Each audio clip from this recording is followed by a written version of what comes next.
Good afternoon, and thank you for this opportunity to present my business idea to you all. Would you agree that time is money? A lot of small business owners start their business centered around their core craft, but then they often get bogged down into the day-to-day office type tasks that they have to do, which cuts into their time because what they really want to do is spend time on their craft versus the making the telephone calls or doing the administrative stuff, inputting data, um, getting out and doing the marketing, and just basically doing what they enjoy doing versus what they actually have to do. And they run out of time. So um, we have we have actually come up with a solution that's going to allow them to save money and save time. So, um, my name is Jennifer Short, and I am the owner of business of Delante Business Solutions. My business concept is actually to form a network of virtual assistants, which will essentially save time for business owners because we're working virtually instead of coming into the office. What a virtual assistant actually does is, like I said, work remotely, and business owners have an option. You can employ an employee or hire a virtual assistant. And virtual assistant, you don't have to worry about any taxes or any overhead. You don't have to worry about giving us any type of equipment or office space. And then as your business ramps up, you can hire us to just come in and do a task or a project rather than employing us as you would an employee full time. And then the other thing with an employee, you may have someone that's strictly administrative, but you might need somebody to do marketing. That person may not have any marketing skills. So if you needed somebody to do marketing, you have to go out and have another person with those skills. Whereas a virtual assistant, because your marketing is not going to last a long time, you may just need it for that particular period, and you're hiring for that particular period that you actually need as your business increases versus the full time. This just gives you an idea as far as the cost comparison between an actual employee versus a virtual assistant. With a virtual assistant, if you pay us $30 an hour, on average, we work for a client for 25 hours a week, and that would give you $36,000 per year. Whereas with an employee that you hire for full time, working 40 hours a week, even if you pay them less at $20 an hour, you're looking at $38,400 for the year, and that then you put in your actual benefits and taxes that you have to pay for that particular employee, and you're at over $55,000 for the year versus a cost savings of $36,000 for a virtual assistant. Some of the services that we actually offer as a virtual assistant is going to be your administrative and general office support, customer support, IT support. You have your online marketing services, and then you have sales and marketing support. As of right now, until we actually ramp up and build our entire network of virtual assistants, our concentration is mostly in the customer support area. I currently work as a freelancer, which is another name for a virtual assistant for two companies, one out of the UK and another one that's based in Florida. So they're US based, and I provide their customer support services for them. Our market is small business owners, primarily in the business coaching, the consulting, and professional services industry. And again, you only pay for the hours that you actually need, for the services that you actually need. There are other companies out there that do offer virtual assistant services, but they sell it by subscription, and you pay for a block of hours. So if you pay that month for 20 hours, but you only use your virtual assistant for 10 hours, you're still paid for that 20 hours a week. What we're doing is actually customizing our services to fit your business needs. If you only need up to 5 hours a week, then you pay only for the time that you actually need versus 20 hours and you only actually need 10. The other advantage is that we're using US-based virtual assistants. So even though we're doing primarily right now customer support, a lot of people think customer support, oh, I'm going to talk to somebody in India or the Philippines, which is not a bad deal. It really depends on your business model and what you offer. But for our services, our virtual assistants will actually be US based. And then we're also looking at having at least 70% of our virtual assistants being disabled veterans. I myself am a disabled veteran, and once I retired from the military in 2008, I went to work for the IRS, and then I transferred over to the Department of Labor.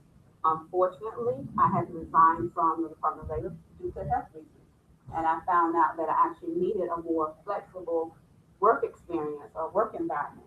So I actually went and looked to see what can I do from home. And working as a freelancer, virtual assistant has worked for me and sustained me for the past 4 years consistently.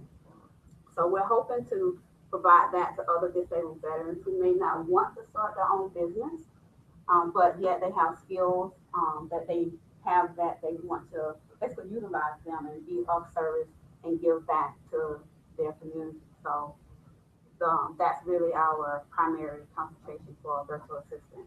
And again, we're going to customize the services for you. You don't pay any overhead or taxes. That's the best thing about virtual assistants. You just tell us what you need to do. You don't give us any equipment or anything. And then one of the things that we're offering that not a lot of other virtual assistants offer is a money back guarantee. We don't think, and we hope that you don't we hope you're not unsatisfied with your services, which we do a really good job. I mean, I've gotten a lot of praise from the people that I have worked with so far. But again, there are chances out there that you may not get what you asked for. So we do offer a 100% money back guarantee. Our competitive strategy in what we do, we're primarily in the administrative and support industry, and it's very easy to actually enter that market. However, our strategy is new because virtual assistant is not new, but what we're doing is we're utilizing U.S. Based personnel, primarily disabled veterans, and then we're targeting primarily women-owned small businesses, which a lot of virtual assistants just open up the stream to do whatever and everything, and then they're opening their services up to anyone and everybody. So we think that we can actually penetrate the market by targeting women-owned small businesses and also utilizing our disabled veterans. Some of the key trends is that that's going to allow us to be successful is that right now there's about 10% of business being done online. However, in the next 5 years, that's going to jump up to 12.2 and increase from there. The internet growth traffic is at 19.3%. And then we're also, like I said, targeting primarily women-owned small businesses. And I am out of Phoenix, Arizona. And my target right now is 138,000 women-owned businesses right in Arizona with me.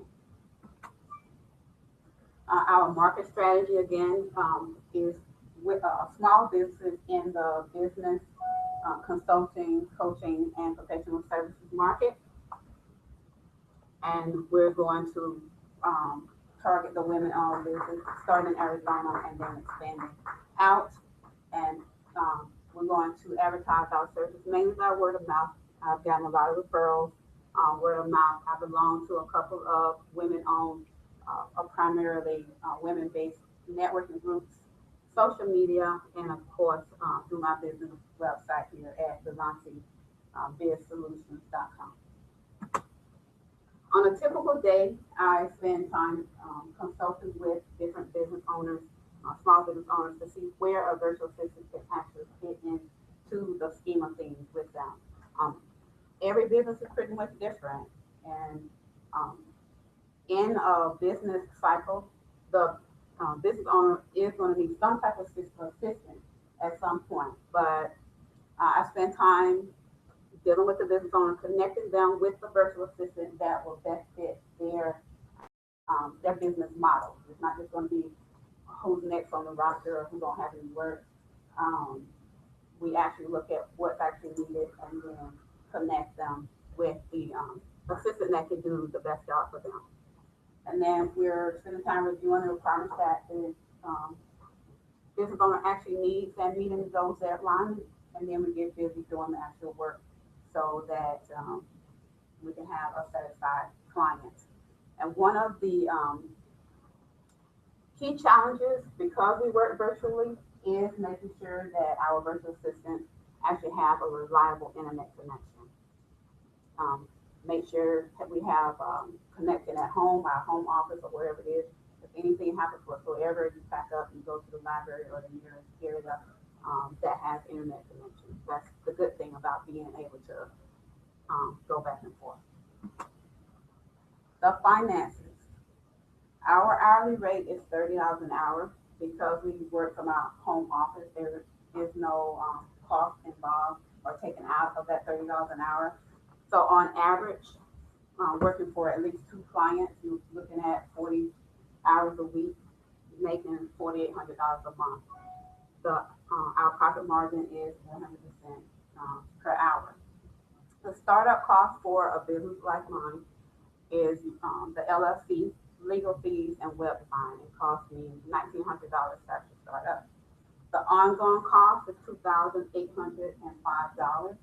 This is for web hosting, marketing, legal, accounting, insurance, tax, and a salary. I break even point, because it doesn't really cost that much to get started.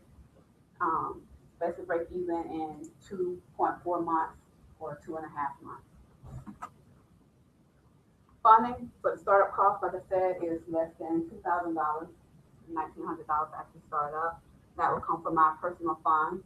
And what I'm asking funding for is $72,000, and that's just for administrative assistant and also a marketing assistant, so we can get the word out there, and then also have assistance in making those connections and soliciting contracts from different clients, finding out what their needs are, and going from there.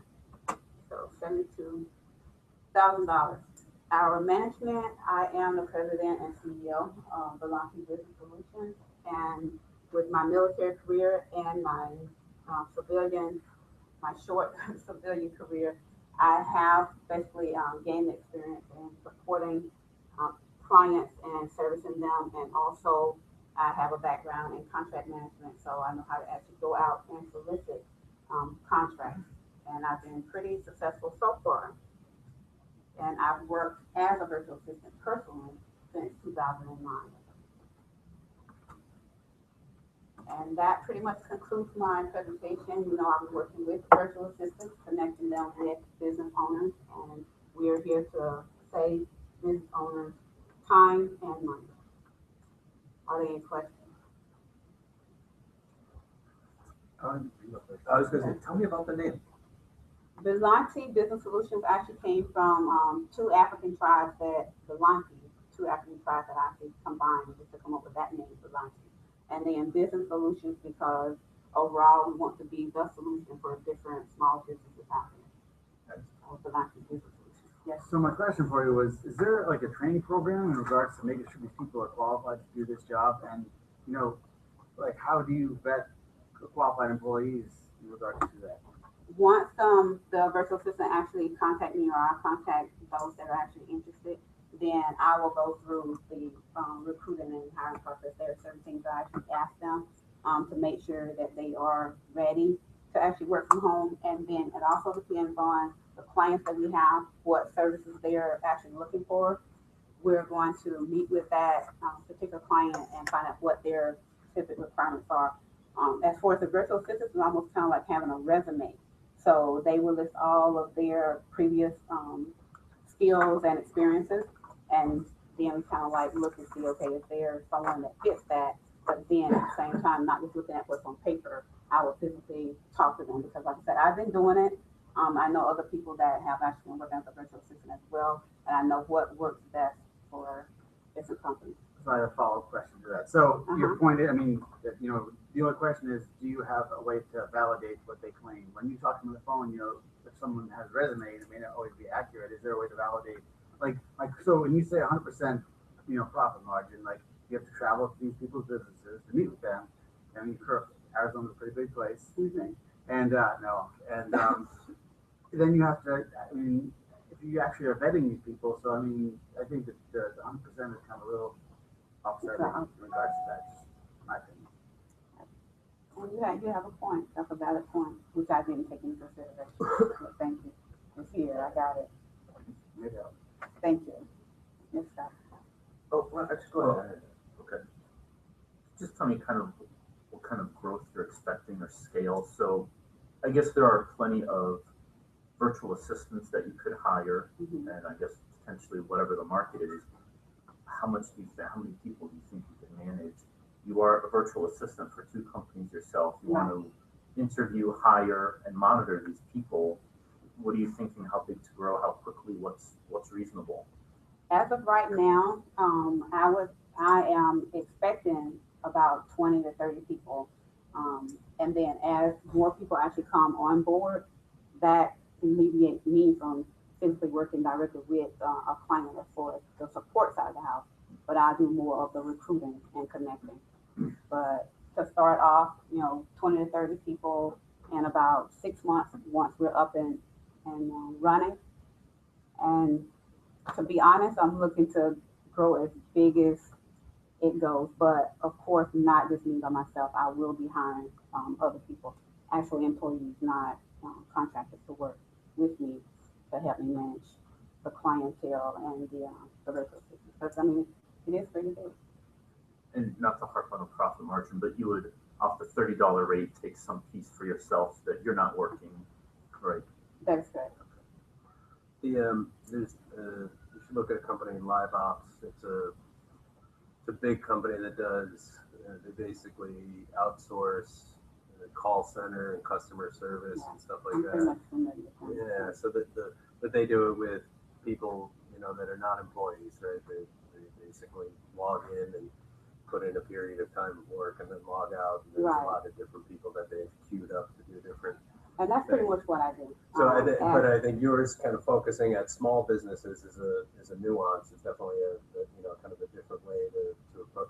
They usually go after large corporations to take over the right, call and center most of them do Yeah. go after a large. But I pretty much do the same thing. Like when I'm working with a client, I'm only clocked in while I'm working on that particular client's information, and then Yep. log out and move on to the next client. Yeah. Yes, sir. You said you envision with 20, 30 people at some point. And then that's not. What's your pipeline for that talent? Did I understand that there's a service that provides you with names?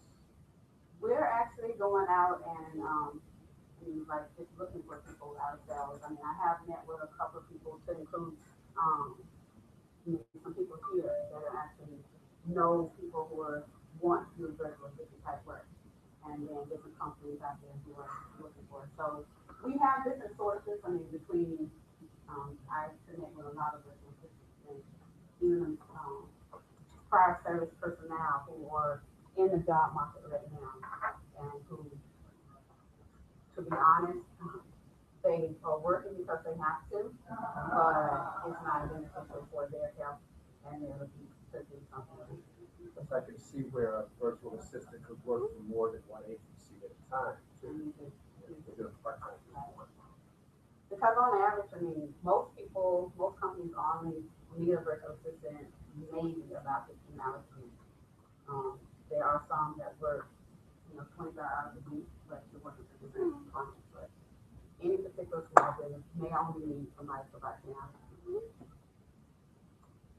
So do you see I know that the not paying taxes or benefits and those kind of things are a big part of the model, but if you do get some of your virtual assistants that are working full time, right, where they're putting in, so do you see that you have to cover those costs for those people and you're not passing it on to the customer, or are you assuming that you'll keep it so that no virtual assistant will be working full-time, you know, on a regular basis? It really depends on the virtual assistant and the client, what the client actually needs.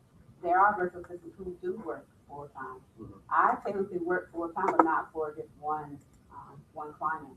But it really depends on that virtual assistant and what they can handle. We don't want anybody to get overwhelmed. If you're gonna get overwhelmed or do too much, then you have to stay in the, admin for I think we have time for one more question. you. So is that $30 a steadfast number? Are you negotiating with different small businesses? Someone might pay more or less, or based on the qualifications of the assistant, someone has very good training and good typing and all that, where they do get a premium price. Is that part of? We do negotiate the price, but on average, it's about $30 an hour. And we're not the highest cost, and we're not the lowest cost. So we provide great service. Judges, I think we have 2 minutes to invite feedback.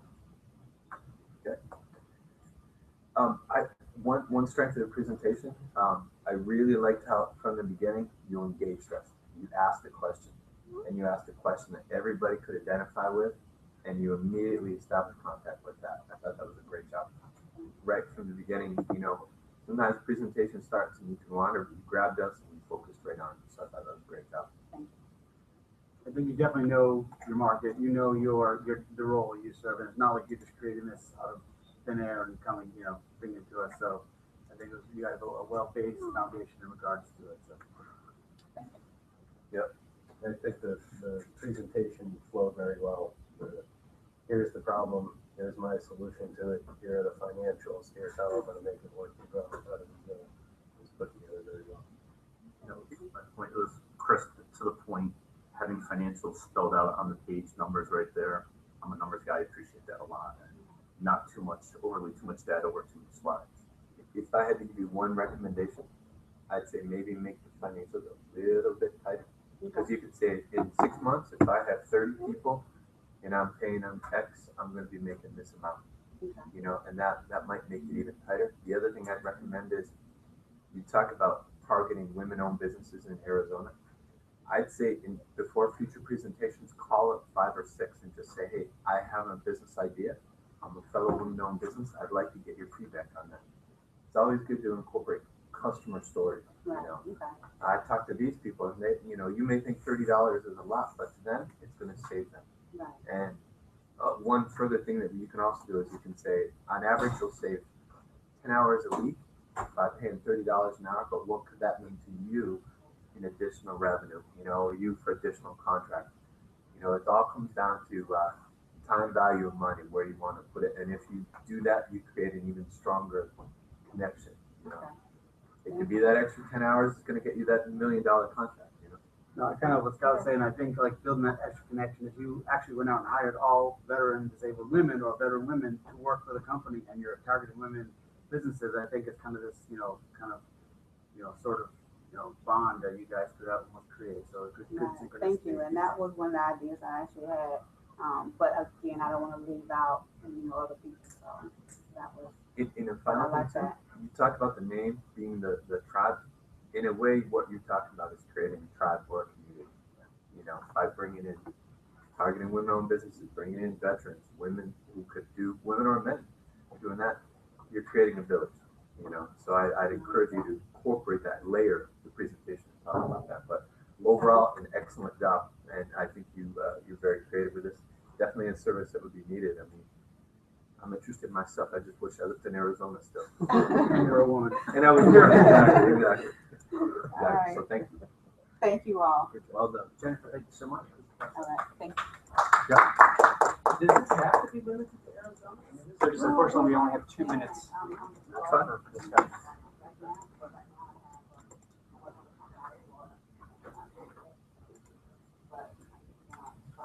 Sorry.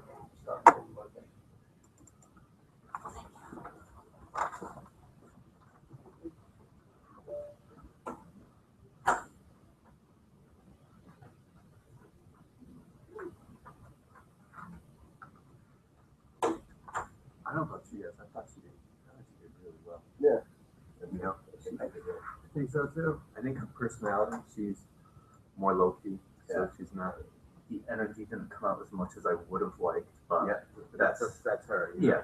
that's her personality. Sometimes you get where they're bouncing off the walls, but when she started talking about it, it's obvious. I mean, she's been there and done that, and knows the application of it. So Again, the only major concern I would have is that, like, again, there is no training, there's no training program per se. There's no guidelines. Where's the policies and procedures that they follow? And again, so she hires a disabled veteran and their house gets robbed, and that person's down or out of the picture. So I think in a perfect world, yes, but I think fundamentally, like, there could be some very serious stumbling blocks, and that's the only real hindrance I see. I mean, it's a great idea, but it's just sometimes when you're dealing with other people's technology, then you're.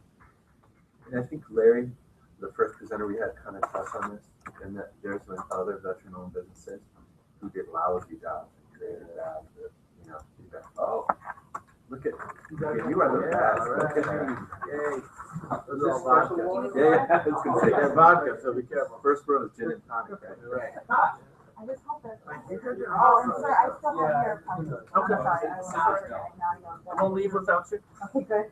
And I'll be here probably till 9 o'clock tonight. Yeah, So it's okay. got- There's 20 screens there. Thank you so much. Of course. Oh, no, he's coming up. So we're basically ready.